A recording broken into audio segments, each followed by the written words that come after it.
नन्हा खरगोश और उड़ने वाली गाजर। एक बहुत खूबसूरत जंगल में, जहाँ दरख्त आसमान से बातें करते थे और फूल हर रंग के खिलते थे, एक नन्हा खरगोश रहता था जिसका नाम टिंकू था। टनकू बहुत शरारती और ख्वाब देखने वाला खरगोश था। इसे गाजरें बहुत पसंद थीं, लेकिन एक आम खरगोश की तरह जमीन से गाजर निकालना उसे बहुत बोरियत भरा काम लगता था। एक दिन टनकू जंगल के बीच में बैठा हवा था और सोच रहा था, काश गाजरें भी हवा में उड़ सकती और मेरे मुंह में खुद आ गिरतें। अचानक उसने एक चमकती हुई चीज को आसमान से नीचे आते देखा।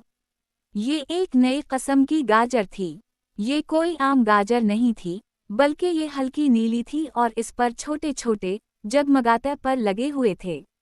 जैसे ही वो जमीन के करीब पहुंची, उसने वो की हल्की सी आवाज निकाली और जमीन पर गिरने के बजाय टनकू के सामने हवा में लटक गई। अरे वाह! टनकू ने खुशी से छलांग लगाई। ये तो उड़ने वाली गाजर है। उसने फौरन गाजर को पकड़ना चाहा, लेकिन गाजर उससे थोड़ा सा ऊपर उड़ गई। गाजर ने एक मीठी आवाज में कहा, मैं उड़ू हूँ। मैं सिर्फ उसके हाथ आऊंगी जो मुझे ढूंढने में हिम्मत और चालाकी दिखाएगा, ना कि सिर्फ भागे। टनकू ने गाजर से पूछा, मुझे क्या करना होगा? उड़ू गाजर ने कहा, मैं इस जंगल की सबसे ऊंची चोटी की तरफ उड़ जाऊंगी। वहां पहुंचने के दो रास्ते हैं, एक लंबा और आसान रास्ता जहां कोई मुश्किल नहीं है, और दूसरा छोटा और मुश्किल रास्ता जहां तुम्हें दरियाई मोड़ को पार करना होगा और खिड़खड़ाती घास से बचना होगा। अगर तुम मुझसे पहले वहां पहुंच गए तो मैं तुम्हारी हो जाऊंगी। टनकू को भूख लग रही थी, इसलिए उसने फौरन फैसला कर लिया।